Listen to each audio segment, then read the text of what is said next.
Okay, 1, 2, 3. That's much better. And let's see, I'm wearing this thing. Okay, that's perfect. We're going to send that off, and they'll get that just before they go to sleep. Thanks, everybody. Ta-da! Okay, so I have 40 minutes for this talk, and at the end of it, there's room for, I think it's 35 minutes of conversation. My experience is that after these things, people kind of go, and then the conversation is a little bit hard to get started, so I'm going to break the rules here a little bit, and I'm going to drop that conversation into the middle of this talk. So every little while, there'll be a slide that pops up with a question, and then I'm going to walk up to that podium over there, and we're going to hope that I'm going to be able to write down the responses and the comments that you guys are making, and essentially you guys are going to help me create part of this presentation. So there'll be 5 slides on there that'll essentially have your content on it, or no content on it, depending on the kind of feedback we get from the crowd. First, I just like to, 2 points for anybody who, where's this? Here? Yeah, but where? What building is that out of?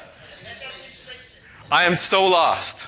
I'll tell you, I've met with 5 or 6 or 7 groups on campus. I have no idea where this was even taken from anymore. But I will say that every one of those meetings was really fantastic. I'd like to thank the Vice Chancellor, the Deputy Vice Chancellor. We've been out for dinners and we've been out to meetings. We've made nefarious plans that we're going to try to roll out from the 5 meetings yesterday. People have been really kind, really welcoming, and I really appreciate it. And I have to also thank you guys for giving me such great fodder to send back to my staff in Canada, going, yes, I'm working very hard, send picture. I've gotten some very nasty commentary back from those guys, so I thank you very, very much for that too. As the Deputy Vice Chancellor said, I have kind of a dual role. In one sense, I'm an educator. First and foremost, I will say, I'm an educator. I fell into what you might call transformative pedagogy by mistake. In 2000, I was in South Korea teaching students there. I had 275 writing students, and I have the organizational skills of a small rodent. So you can imagine my office with little piles of paper and little stacks of things and things all over the place, and it wasn't sustainable for me. So I started using a discussion forum, a little bit of technology here and there, trying to support the work that I was doing, and started to realize that not only was this a lot more organized than the paper stacked in my office, it actually provided a couple of other things, some other affordances that I hadn't really considered before. And there's some possibilities there that started to excite me a little bit. So I would do it, and then my students in that class talked to some of the other professors, and they wanted to do that in their other classes, and it kind of spread out from there. So in the last 12, 13, 14 years, I've been tripping from one way of looking at this to another, taking the internet as a starting point and saying, let's assume that we can do anything we want. Why would we do it this way? What can we do to push this further? How can we use the internet for what it is? That is not taking a textbook, and making like photocopies of it and copying it and putting it online. But how can we start from the internet and see the interesting things that we can do? A lot of those things, and we were talking about, transformative and innovating and stuff, a lot of those things failed terribly. But some of those things actually have done okay. And we're going to talk about today are really 2 of the things that I'm working on. One of the MOOCs that I've been part of for 4 or 5 years, and as I said, I have the fortune or misfortune as being the person who coined it. I had get a lot of commentary for that, and a lot of people who think that it's the start of the decline of education, and other people think that it may be something that we can do some interesting stuff with. Hopefully I can convince you that both of those things are true. So first, let's get some practice on here and see if we can get this to work. So I'm going to go with Control P. There's the thing up here. Yeah. The thing up here is the hashtag. So if anybody out there has a Twitter account, I know there's at least one of you. And if anybody wants to feedback from any of the other locations, if there's somebody in the room who has a Twitter account, you can send questions back to me from there using that hashtag, or you can send it in through @DaveCormier, and hopefully during the course of this presentation, I'll be able to respond back to some of those comments. So the other thing I want to do is scribble on these slides. So first, we're going to do a little bit of practice. So can everybody, or people just shout out what they do here at the institution. And I'll see how many of them I can scribble down while you're doing it. So what do you guys do as part of the support system, the teaching system at the institution? What department do you work in?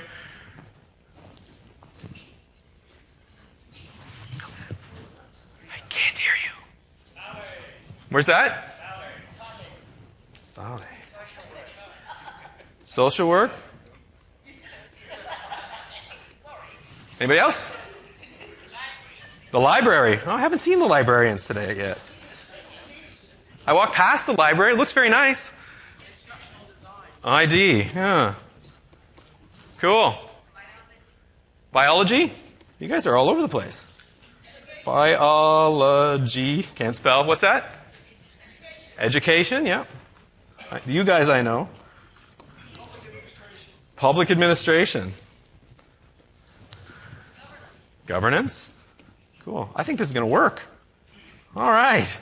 I have to tell you, the guys figured this out yesterday. They came in here to install the software to make sure this worked yesterday. DVD player was broken. They swapped that out. They worked yesterday to get this done, so I really appreciate that. So we can go ahead. So that's great. Everybody understands how this works. I still can't spell right, but these will be saved. And at the end, we'll have those as a record of the stuff we've talked about. So thank you very much for the practice on that. So the first thing I want to do is address what I think is the most important question in education. And when we're talking about innovation and transformative pedagogy, as the Vice Chancellor said, the one thing we do not want to do is burn the house down while we're trying to work on it. So I think that there's one question that we always got to kind of come back to. We always have to kind of come back to make sure that we understand why we're doing this stuff. So what is the purpose of this? And that question is a tough one. But to me, it's the most important question. It's the place that we have to start to make sure we're all on the same page. So why are we doing the teaching thing anyway? What's the outcome we're looking for? So in your opening remarks, what was it you said? Well, that they know and can do things that they couldn't do at the beginning. Oops. P. Do things. Do and know things they couldn't do at the beginning. Yeah. Pre-test, post-test. What's that? No. Now you have to answer the question. If you're going to heckle, you have to answer. Oh, thank you very much. Do know things that they couldn't do. That's right. That's right. Anything else? What are you looking for out of the teaching project? What do you want at the end of the day? That they can learn. Do you need to be there when they're learning? They can learn. Let's even put without me. That's a really big target for me. That's a huge one. Somebody else? Yeah. Share ideas? Go ahead. Yeah, please. I'll put share ideas in the...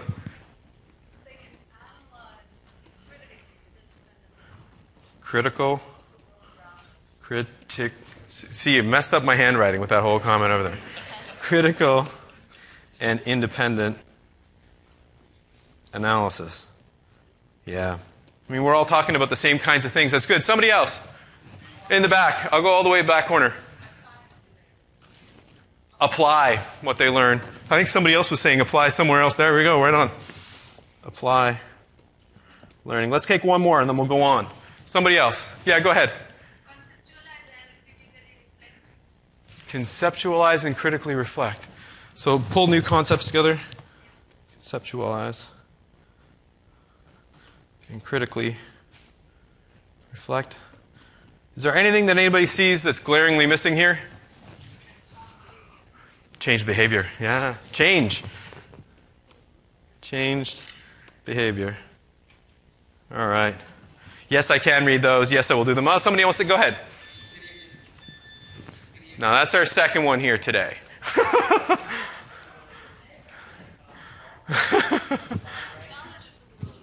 And know about the world around them. Somebody had their hand up there. Go ahead. No, this is a gentleman in the white shirt. Yeah. Creativity. Oh, yeah. Yeah, it's really hard to stand up in front of somebody for an hour and tell them what they should think and then expect them to be creative after you're done. For some reason, we keep doing it, too. What was the one that you said? Sorry? The second one you said? No, and the lady behind you? Yeah? Yes? Knowledge of the world around them. Somebody got the job one in there. I was surprised it took that long. I'm not sure how much of that we can do, frankly. But I understand. Yeah, go ahead. Self-expression. Wouldn't that be nice? Self-expression. This is great. All right. All right. Control A. Okay. So we're all on the same page, I think. A lot of the things that are up there are the kinds of things that I look for, too. And it's nice to see that we've got that shared context to start with. What I'd like to talk about next is build that context for how technology crosses over into this discussion. There's something inherent, and I don't mean, oh, look, we have a cool Skype account, look what we can do in the classroom. That's not what I mean. I mean the philosophy of the technology. What is it about the technologies that we have at hand, and how do they fundamentally impact the learning experience and impact what's possible in learning? And I've got, I'm going to try to say this, I can only say it, everyone, oral to catechetical. Catechetical? Okay, good. Oral to catechetical to textbook to digital. This is about the transitions that we've had historically and the things that we've had at hand and the ways in which they inform what's possible in the classroom. When we start out, when we talk about the sort of the ancient way of learning, the Socratic method in some senses, but the things that they had at hand before print. You know, in 63 BC, we hear of Caesar going to the Isle of Rhodes to talk to Molon to be able to become a better speaker. There was one guy anywhere near Rome where you could go to learn to become a better speaker. You had to get on a boat. He got attacked by pirates on the way. He actually got caught by the pirates. All right? All to go and see this one guy on an island somewhere. I mean, islands are great, don't get me wrong. I come from an island. But that's what he had to do because it was definitely attached to the person. It was passed on orally from person to person. And if you wanted to get access to the best stuff, the only thing you could do was go out and find that person.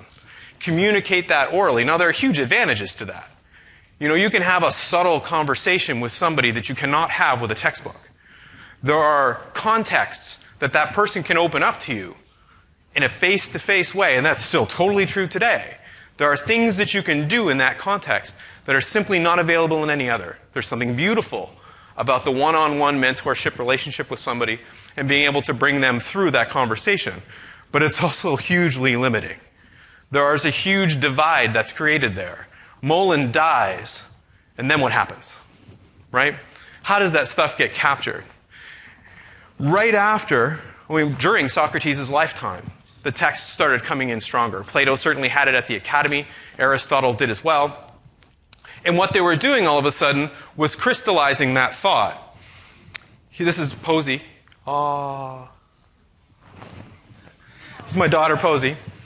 So at this time, what you end up with is taking those thoughts and you crystallize them. In most cases, you've got them going onto a scroll, a very, very precious scroll that lives in the back of a room somewhere that somebody essentially has to go memorize. Because you're certainly not going to touch it every day, and you're definitely not going to pass that thing around the classroom. Right? So it ends up being a catechetical situation where somebody calls it, you repeat it, so you can commit it to memory, because it's the only way you're going to leave that classroom. Because it's not like you get a notepad in your pocket. You're not typing it into your iPad. It's got to go in here. There's something fundamental that happens whenever you go from, hey, let's have a conversation so you can bring me somewhere else, to let me memorize that thing that someone said 1,000 years ago so I can repeat it back to somebody else. There's a fundamental change there. Again, you don't lose the things that you had before, and there's something great about the way that you can serve those things, but it means that learning becomes remembering. Right? What Socrates in the Phaedro said that there's something terrible about something written down. It's an argument that can no longer defend itself, and it can no longer grow. Right? When you do that, when you get to the point where the only process of learning is about recalling the thing that was said 1,000 years ago, you shorten that creativity, that we're talking about. You shorten that ability to be able to do the next thing. It's not that it's not possible. It's that that kind of learning doesn't promote that at all. And it's not that there isn't value in remembering poems or value in being able to recite Plato. It's that it doesn't promote creativity in any kind of real way. As you step forward and we come to the textbook, something changes again. In 1790-something, there's a guy named Pestalozzi in Switzerland. Anybody know who Pestalozzi is? I didn't either. I learned about this guy a couple years ago.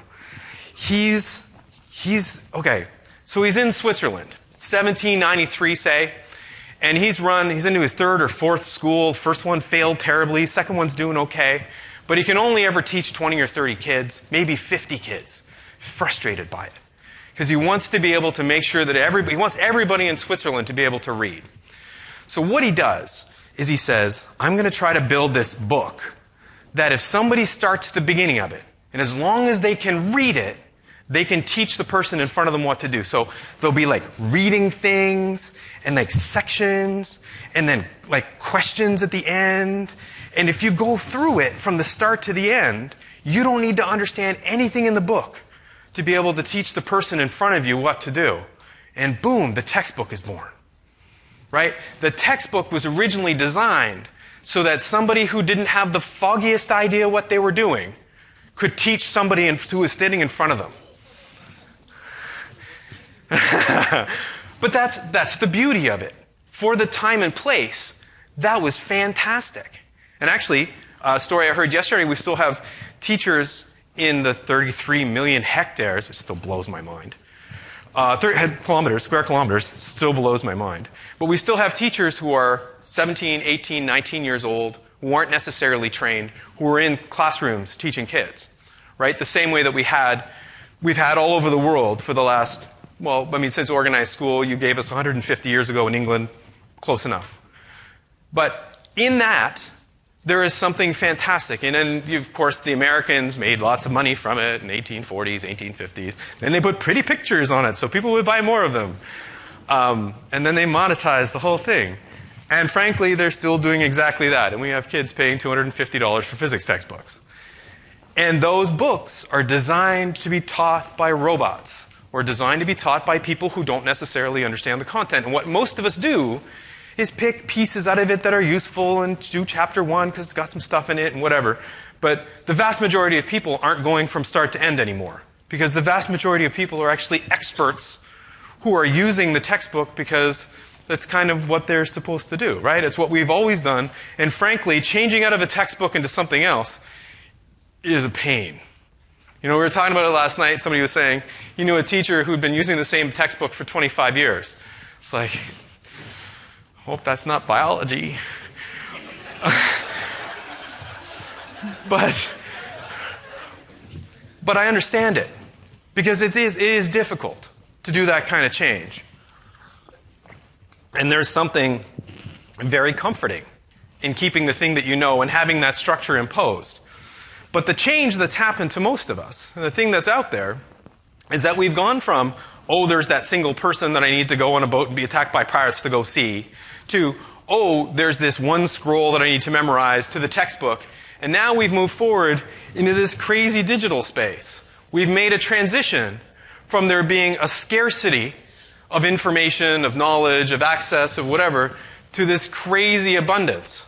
Now, I understand that there are places here where some of the islands, some of the connectivity where that abundance has a caveat. But still, there is a massive amount of stuff out there. And by far and large, we are no longer in the situation where we're trying to say, I need to gather all this information from my students so they'll have something to read, but more trying to go, yeah, I know you read that on the internet, but that's not true. We've totally changed from that scarcity to a position of abundance and knowledge. From going on an island to get somewhere to talk to one person to having access to millions of people all at the same time. And to me, that is fundamentally what underwrites the possibilities for transformative pedagogies. So, question number 2. How does technology, in your mind, affect the way that you do your pedagogy? How does it affect the way that we get to those goals that we talked about in the first one for the why we teach. I'm sorry, I'm still ridiculously pleased with myself that this works. Yay! Okay, how does the technology inform what you're doing? Ooh, it's a much quieter crowd this time. Go ahead.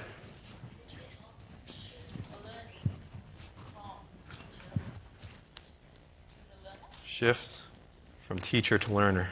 Okay? How does it do that?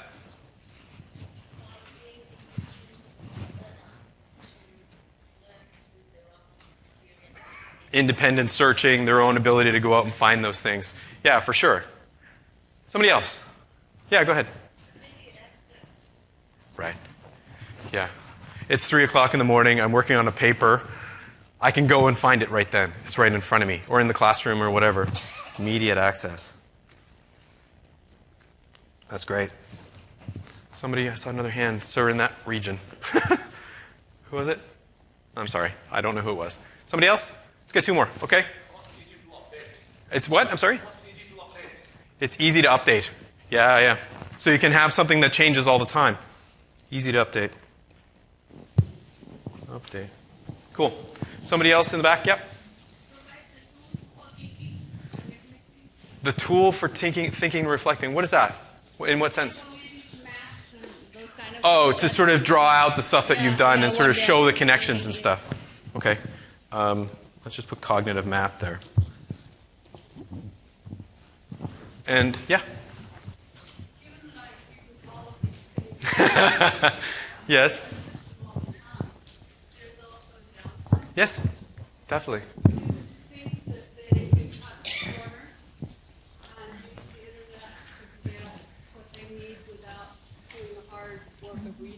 Corner cutting. Absolutely. Thank you for introducing the downside. That's the caveat that I use all of these. No. But it doesn't need to be one or the other. It has both of those things. You know, I always say in my classrooms, the first day of class in my class, the first reading is cheating as learning, which always sort of gets, because I teach teachers. And I say, you should be cheating in my class. And they go, what? But there's 2 sides of that cheating. If you're cheating in the sense that you're working together and you're collaborating and you're looking over your shoulder and go, oh, you figured that out that way. In a traditional classroom, that's seen as cheating. I think of that as collaborating. But cheating in the sense of going out and totally just taking somebody else's stuff and presenting it as your own without that engagement process, those are very close. One of them I agree with you, and the other one I think is really positive. So we need to look at both sides of it. I don't think I've gotten anybody from this row. There's a quiet row over here. It's not true. You don't count there. You're kind of in the bottom corner. Oh, no. Does people sit over here because they're hiding? There are virtual labs. Yeah. Animations and things like that. Virtual labs, animations. Yeah, let's do one more. The availability. Yeah, and that's immediate access, availability. We got a microphone. He's got himself a microphone. I'm going to be heard. I think at the core of it, the technology provides the opportunity to learn anywhere, anytime, with any device, kind of. Anywhere, thing. anytime, and with anyone. Yeah. And that's the other one. Anywhere. My writing's getting worse if that's possible. Anytime, with anyone. What's that now? Great. Okay, that's great. So one more negative maybe, because I think we got an awful lot of positives up. That said that negative got the hand up right away. I'm sorry, what? I don't understand. Oh, okay. Right, so that, I saw that on the internet. You know what? One of the biggest places I've seen that is with MOOC research. How many people know what a MOOC is? We'll cover this in a minute. How many people have only read news articles about MOOCs? Yeah, and that's where, with this particular field, people will go out, read the article in the Chronicle of Higher Education and go, oh, MOOCs are like this. There's like 400 research articles. Read one. But yeah, totally, an uncritical acceptance. I think that's totally true, across all levels. Okay, so speaking of MOOCs, there weren't a lot of hands up, so I actually have some introductory slides so I can explain what I'm talking about here. Massive open online course. It's one of those things that is, it's a child of abundance. My buddy George, who we talked about at the beginning, would say that it's the internet happening to education. It is about the affordances that are available by the internet and how that fundamentally changes what is possible in terms of getting lots and lots and lots and lots and lots of people together. So when we look at the history of those MOOCs, good, that's the right slide. Before 2008, there were lots and lots of things that had massive numbers of people, that everybody was allowed to come, and some of them were online and some of them were courses. Right? So Foucault in 1972 had massive open courses at the École Secondaire in Paris where you could come in and they had rooms of 2,000 people who would just wander in to listen to him talk. So we've been doing this stuff for a long time. We did this in Greek times. There have been lots of explorations online with people doing this stuff, but in 2008, two colleagues of mine, George and Stephen, had a course at the University of Manitoba that had 25 people registered to it. And we started talking about it, and they said, well, why don't we just let anybody join? It was an online course. Let's just let anybody join and see what happens. 2 weeks later, 1,300 people had registered.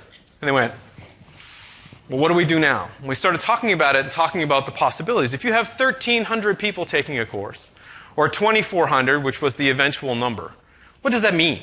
What does it mean to the interaction you can have? What are the possibilities? What are the problems? What are the things that can happen?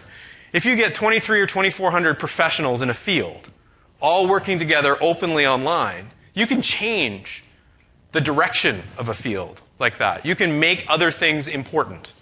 You have a power when you grab all those people.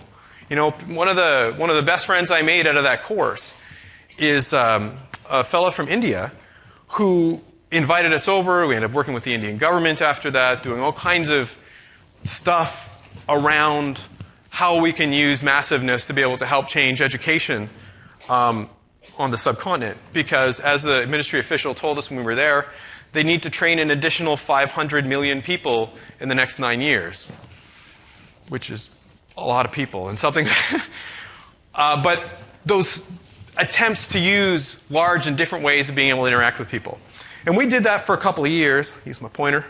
We did that for a couple of years. We had 9,000 or 10,000 students. We did 5 or 6 different courses, tried some different methods and stuff to see how we could make it work, try to make it more interactive, more supportive, that kind of stuff. And in 2011, Sebastian Thrun at Stanford University started a course and said, hey, we're going to do the same thing. And 165,000 people showed up online, not like to his office, but came online to the course and registered. And from that point on, people started going, well, what can we do with this? And in 2012, the New York Times called it the year of the MOOC. We had them popping up everywhere. Companies were going in. Those companies now are getting more and more serious.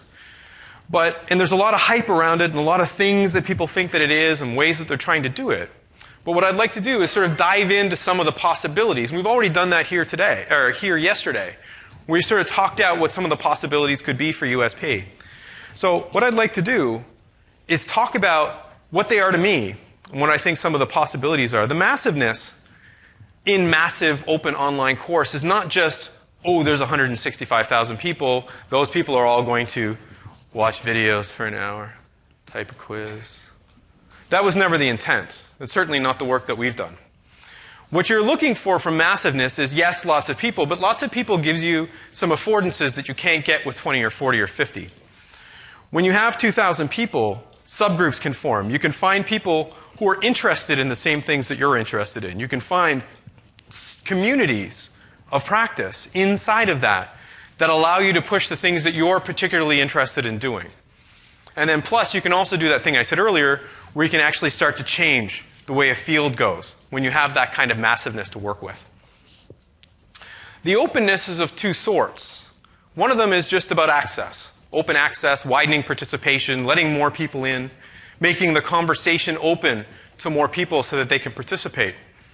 But the other part of openness here is about an openness in direction, an open syllabus is what I like to call it, where the people who join in become the curriculum as they come. So if you've got 2,300 people who are passionate about what that first course was, which was connectivism and connective knowledge, which has got to be the most esoteric subject on the internet.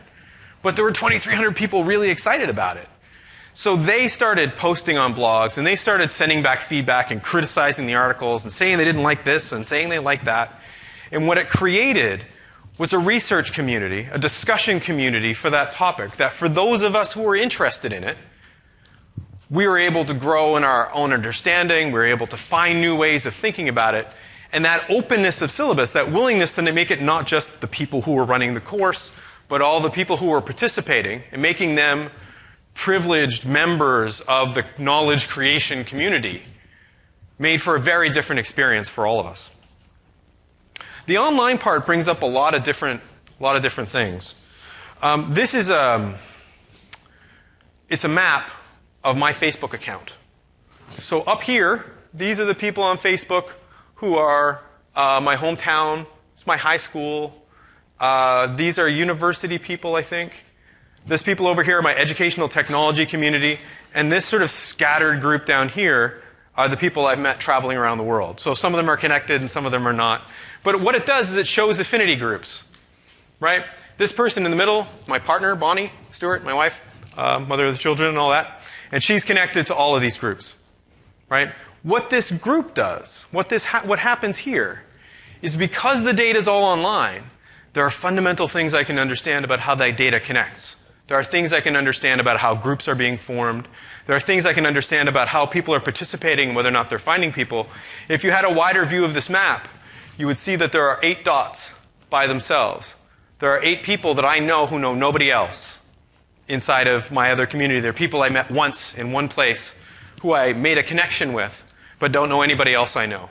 If you take that to the classroom, being able to identify the people who are totally unconnected is a very, very important thing to be able to do, particularly at scale.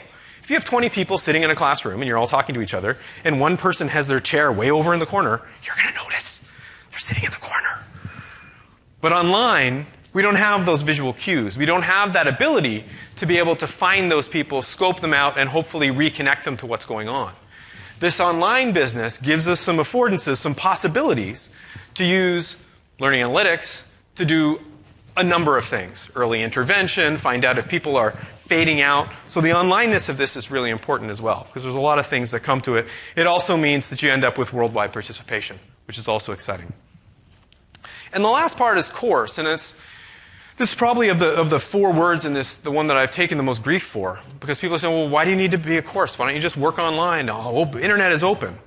What a MOOC is meant to do is structure a conversation online. Anybody here can go to the internet right now and start a conversation with somebody if they want. Any of our students coming in, frankly, could do the same thing. What we provide, in addition to being mentors and experts as an institution or as course runners or whatever, is a structure and an ability for people to not only see what's important, get some guidance, guide the topics and stuff, but also provide the leadership that people need to be able to get through a topic, and also to be able to scope out the commitment. For those of you who have ever been part of a committee or who are part of a community, those things tend to just keep going and going and going.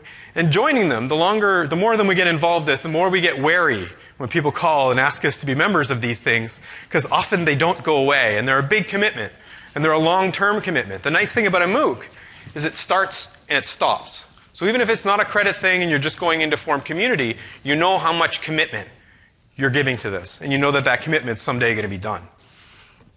So question number 3. That's right.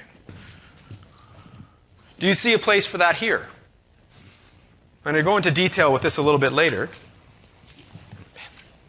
Control P. I'm an expert now.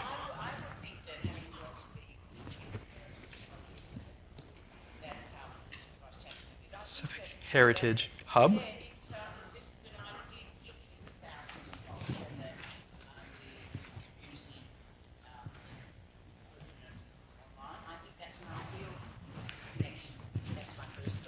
Cool.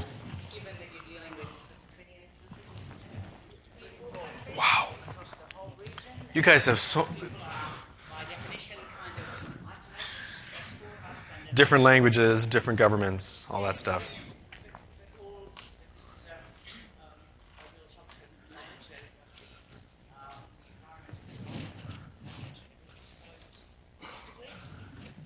Somebody else. That's a tougher question, isn't it? It's a bigger question. Go ahead.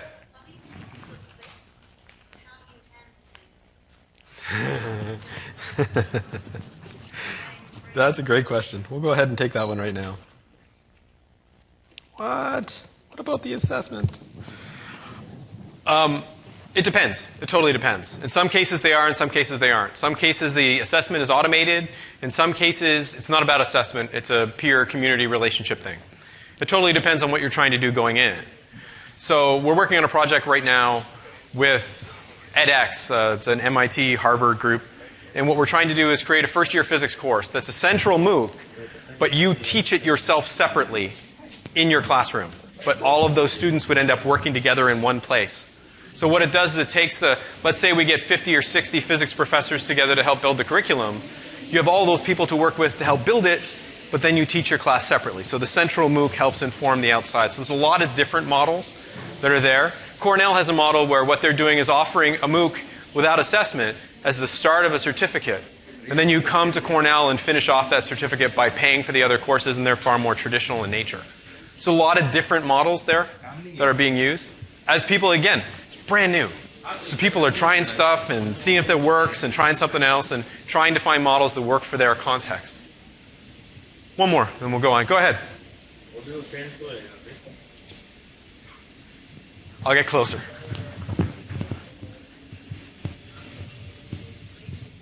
There's a place, yeah?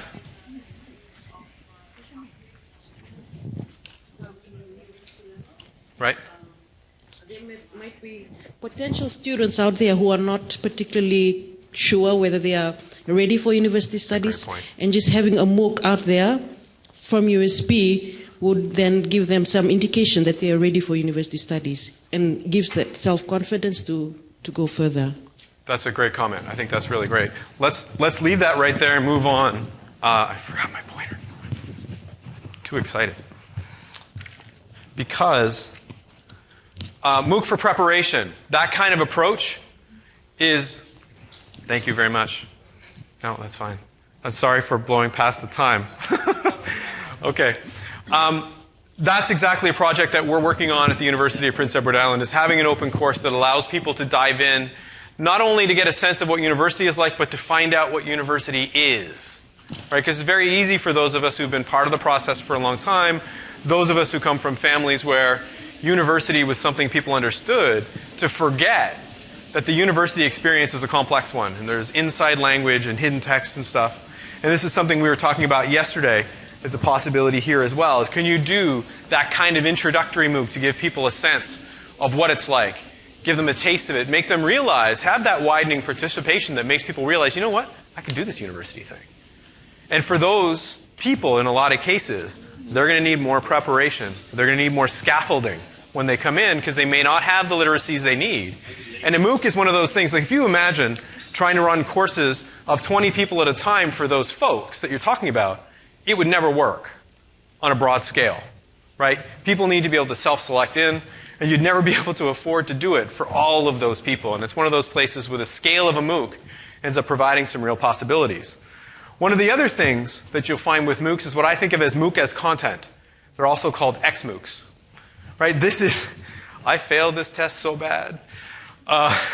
This is the equine nutrition course at the University of Edinburgh. For those of you who are fascinated by what horses eat, I highly recommend it. For those of you who do not know how many teeth are in the skull of a horse, this guy, I don't advise it. I think I missed this question 6 times. I know that shouldn't be possible, but I'm pretty sure I tried 6 times. I think the answer is 12. What? 12? Really? I don't know. But what it means is, for those people who really actually need to know this stuff, what you've got is an open course for them to go in. It's developed by the University of Edinburgh, by one of their experts in the veterinary college there. And there's lots and lots and lots and lots of really valuable horse-eating content. Not eating of horses, but you know what I mean? Horse-eating content for you to explore there. And there's something really fabulous about that. There's something really wonderful about schools opening up the stuff they have for anybody to go in and get it, eat it, whatever. Right? The ones that I'm most talking about are the MOOCs for community. This is one that was also done at the University of Edinburgh. Totally different concept. Not so much about the content, much more about bringing people together, having those people collaborate, and having those people come to new places together. Right? Have them negotiate new knowledge together. It's more thinking of a MOOC as a gathering place, saying, we're going to talk about this thing. And everybody who's interested in this, come on over here. Right? Because you might be that one person on Fiji who is desperately interested in the thing you're talking about, and you may not have a single colleague here who really wants to talk about it as much as you do. But out there, when you look at community building this way, you can find those people. Right? We had a course on personal learning environments that had 1,500 people in it. And I'd never had a conversation at my university with anybody, really, and it was to the point where I had to turn the computer off. It was like 2 o'clock in the morning. I'm like, somebody's wrong on the internet. And I'm arguing with people about it, right? Because I cared, and they cared. And there's something wonderful about that, and about being able to find those people. The other option there, like I talked about with the physics thing, is about thinking of those MOOCs as network textbooks. Because if you think of a textbook as a paper thing that starts at the beginning and goes to the end, you want to put that online, it's a simple process. Just scan it, put it up, no problem. If you think of the possibilities of organizing your content in an interactive way, there's some really fun possibilities there, right? There's some really fun things that you can do. And if you look this up online, you'll find some people who are doing some really fun stuff with that as well. The way that, and like I call the not pedagogy for MOOCs, it's called nothing close to a pedagogy, but this is the approach we take and the advice that we give people. If you're going to do one, orient yourself, find out what the rules are, declare yourself, and this is an absolutely critical point of success. If you don't have a place to speak from, a place where you're putting your ideas, a place where people can find you, you'll never be able to collaborate. Collaboration is not something that comes to you. It's something you earn. Network, so find people to work with. Cluster, find people to work with who are working on the things that you're interested in as well. And the most important part, and this is where the responsibility business comes in, is focus. You need to have something that you're working for, something you're trying to get out of it, or it's not going to mean anything. We structure our courses by grades, and then you graduate or you complete. MOOCs aren't about that. Right? It's not about completing. It's about having something that you've gone in looking for, knowing what that is, and coming out with it. Right? And that's a really fundamental part about working online generally that people need to understand. And if we're going to support our students to be able to do this kind of stuff, many of the comments you guys said about why we teach, that ability to go out, do stuff, learn when I'm not there, right? It's about being able to choose your things to focus on. And that's always a goal for me in my classrooms anyway, is to get my students to that point. So, what are we at? 9:50. I think I'm close. No, but it says, look, it says comments go to 10:15. That says I have half an hour. I don't know what you're talking about. Yeah. She's bossy. She's bossy with you guys too? Yeah. Everybody nodded their head there, the whole room. I don't care. So for me, when I start to stumble towards this internet pedagogy, I've been working on this for, 7 or 8 or 9 years now. I call it rhizomatic learning, and it's something that I'm going to give you guys a little piece of here. And hopefully, this is, the day today is about people sharing the work that they're doing. This is the work that I'm doing. This is how I came to MOOCs in the first place, because I'm looking for that way of opening the syllabus and giving my students a chance to be able to, what I would think of as confront uncertainty. Oh, I got this. I teach, one of the things that I teach, and one I teach every year at my university, is called Educational Technology in the Adult Learner.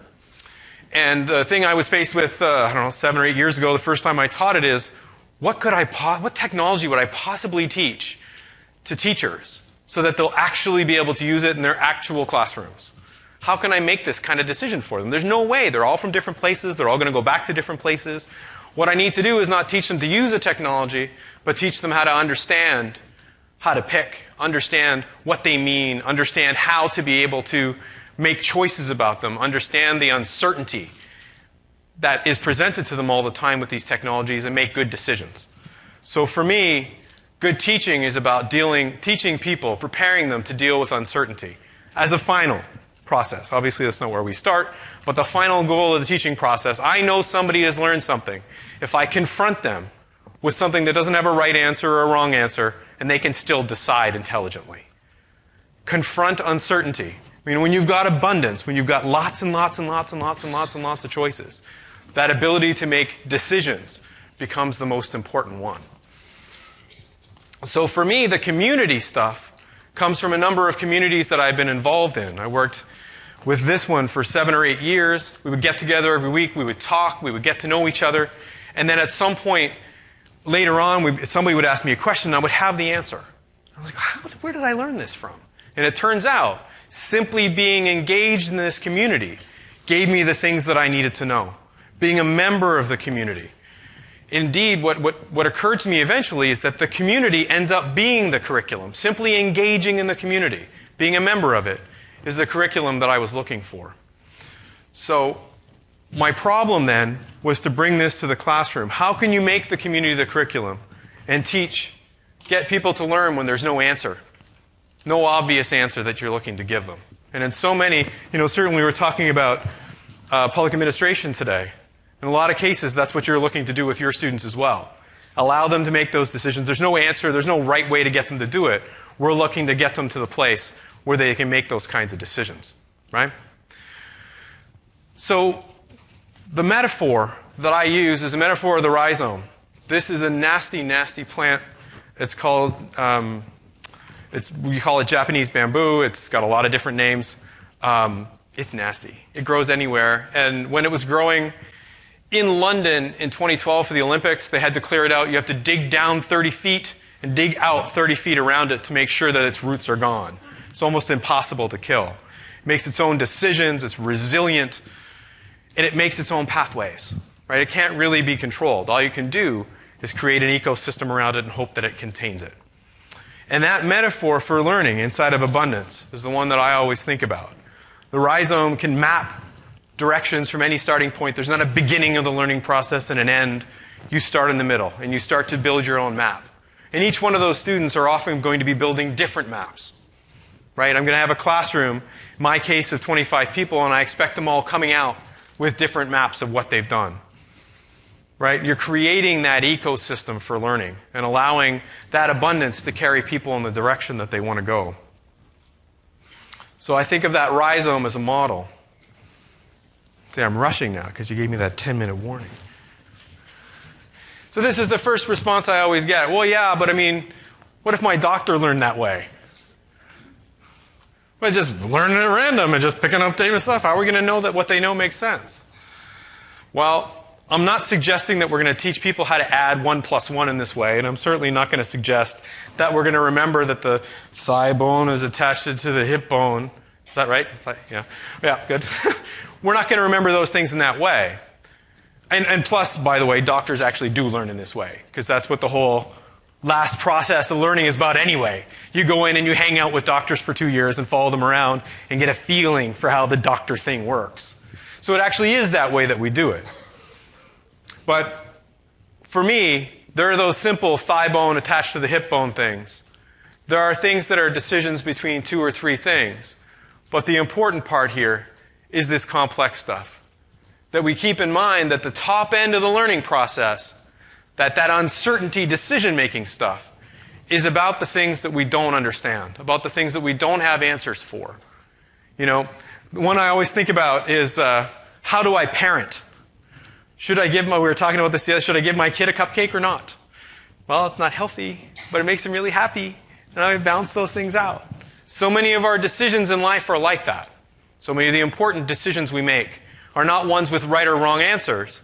They're ones where we have to make judgments, right? And if we construct our education system to be rote, to be memory, to be recall, we're not giving anybody any of that practice making judgment calls. And we're certainly not preparing them for dealing with uncertainty. So rhizomatic learning is in the complex domain. This is the response I usually get from my students. This is my son. I got to get both kids in every presentation. This is the response I get from the first day of students This is what they always do. They get mad at me. They shout. They ask me why we're doing it this way. We're all teachers. We know this doesn't make sense. And actually, some of them do actually shake their fists in the air. It's really funny. But that kind of frustration is understandable because in the classroom, I don't really have, there's no way for me to tell a student who comes in the door what they need to do to succeed because I don't know them yet. And they all have totally separate context. This is something that has to be really, there has to be a shared experience there because, I mean, I've had it explained to me in the last couple of days how different so many of your students coming in here really are. How many different cultures they come from, the different languages they speak, the different ways they look at what work is and what their expectations are, right? And all those people have different feelings and different ways that they're going about stuff. So, other problems with this. You know what? At the time, I'm going to skip this conversation. We'll leave it to the end. The big one that I always get is, well, how are we supposed to measure learning this way? How am I supposed to know that somebody has learned? If every one of my students maps out things a different way, how am I supposed to be able to measure it? How do I know if they've learned the thing that I want them to learn? How are we supposed to tell people about it? Right? If everybody gets to do things based on their own context, how can we assure quality? Right? How do we know what's happened in their heads? Well, my response to that is I don't think we ever do. I don't know that you can measure learning per se on the inside of someone's head. There's a lot of, you can measure whether you can sort of look around and see if something's happening there. I think as teachers in a lot of cases, we can tell whether or not somebody knows what we're talking about. But the actual measurement of learning, does that person have 75% of something? I mean, we were talking about that at dinner last night. I understand the desire. I understand the need. But needing something doesn't make it possible. So for me, and I won't delve too far into this, there's been a lot of really great educational research about how we do this stuff. My students all work on a learning contract. So at the start of class, we have a series of work, and really it's too much work for any human to do during the course of my class. And my students have things that they pick that they're going to do. I'm going to do this and this and this and this and this, and I pick having an 85 in this class. Okay, you have an 85. Assuming you do all your work, you do it well, it's done on time, and you collaborate inside this classroom, that's something that you can do. And I've had people pick passing grades and have people pick 100. Never had anybody actually make it to 100. But what it means is I'm giving my students the choice to choose. I've set the bottom limit. The bottom limit's always there. In our own classrooms, we say, well, you need to get 65 in order to be able to pass or whatever it is. But what I'm saying is, why don't you choose based on your time commitments, based on your life, based on the fact that you have to work, based on the fact that you have a kid, based on all those realities in your life, make an intelligent decision about that. Right? The mentorship part is critical to this. Now, I'm not just setting them free and letting them wander around randomly to follow their maps. I'm there all the time, on top of it, making sure, advice, guiding, that kind of stuff. It's not as prescriptive as saying, as I want you to learn this very thing over here. But it ends up serving the same kind of guidance, except that it's more related to each individual. The other piece here is I do a lot of self-assessment and self-remediation stuff. And this is, this stuff is from the 70s. This stuff is as old as time. There's really great articles from the 80s about this stuff. The only problem is they didn't have the internet to work with. When you take the internet and you add it to the stuff that Malcolm Knowles was talking about in the 1970s, you've got some really fantastic possibilities, right? Really, really, Dewey. We're not talking about anything different here. All we're saying is that the internet fundamentally impacts what we can do with it and the possibilities there. So this self-assessment and self-remediation stuff, there are endless parts of my classes where I don't even explain how somebody needs to do something. If I think it's possible for them to figure it out on their own, I'll go, yeah, you're going to have to sort that out. Because what I'm trying to do is create the independence. I'm trying to create a situation where they encounter this content empowered, right? Where they learn to be able to make their own maps without me telling them what to do, so that when they leave my classroom, they keep learning. They don't think, oh, the person who tells me what to do is gone. I'm going to go have a nap. Which is what so often happened in my classrooms before. So we need to make students responsible to that learning. and also to the learning of others, that collaboration piece we were talking about earlier. So just to wrap up here, this is what this looks like to me. And again, like I say, in an effort of, I know I'm looking forward to seeing what other people are doing with this research, this at the end is what I imagine happens in my classrooms. So I'm looking for that independent learner who does that networked, that gets out there, creates their own maps. But when I think of networks, people think about networks in this way.